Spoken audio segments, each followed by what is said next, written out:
Honda Click version 3 mga bok, kinabitan natin ng mini driving light tsaka loud horn mga bok. Ito yung mga kinabit natin. Celo X1 GT tsaka original PIA horn mga bok. Pinagana pa rin natin yung stock na busina kaya dual horn na siya mga bok. Pakita ko sa inyo paano natin winaringan. Simula tayo sa battery mga bok. Meron tayong terminal dyan sa positive. Ginamitan natin ng automotive terminal tapos nakahinang yan. Paglabas yan sa positive mga bok, ito na yan, dalawang fuse. H horn, MD mini driving light para di nag-aagawan ng kuryente. Sa negative terminal din mga bok, meron yung automotive terminal tapos nakahinang din yan mga bok. Tapos kung saan yung gapang ni Honda sa ilalim, dun tayo tumabi. Dun tayo sumama para hindi magulo yung wiring natin. Ito na yan mga bok paglabas. Naka-insulator rose. Yan. Umakyat. Papunta sa mga denso relay natin. Ayun yung denso relay natin sa busina. Ito pala. Yun naman yung sa mini driving light.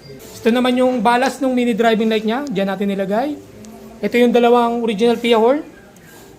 Tapos ito naman yung wiring natin papunta sa mga switch. Yan. Naka-insulators din yan mga bok.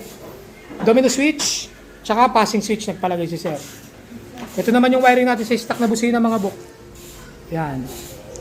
Naka-insulators din yan mga bok. Yan. Ito naman yung hollow switch mga bok. Pag naka-on, PIA horn. Pag naka-off, stock horn lang yung gagana. Walang combo lights mga bok, di nagpakabit ng combo lights si sir. Kasi bawal nga sa LTO yun. Yan yung wiring natin mga bok. Clean wiring, safety wiring, nakahinang bawat connection mga bok. Walang spaghetti wiring. Kabit ko lang yung kama mga bok para makita natin yung resulta. Yan mga bok, nabalik na natin lahat ng kama mga bok. Yan yung resulta nung gawa natin. Diyan natin nilagay yung mini driving light. Celo X1 GT. Stainless bracket ginamit natin dyan mga bok. Pakita ko sa inyo. So sa MDL, ito yung domino switch. Yan yung low ni Honda Click version 3. MDL tayo. Low, puti, high pinagsama. Yan, partida pa yung mga bok. Anong oras ba? 5:20 na. Sobrang liwanag pa rin pero kita nyo naman yung diferensya ng MDL. Yan mga bok. Low puti, high pinagsama, passing tayo. Dilaw lang. Tapos low tayo, may passing pa rin yan mga bok. Okay?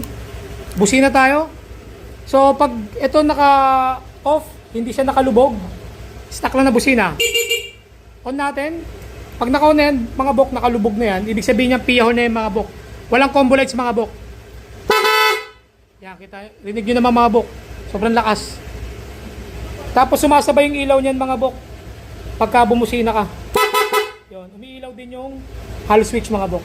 Clean wiring, safety wiring mga bok. Sa mga gusto magpagawa mga bok, message lang kayo Motovlog Garage Facebook page para ma-schedule natin mga papagawa nyo mga bok, alright?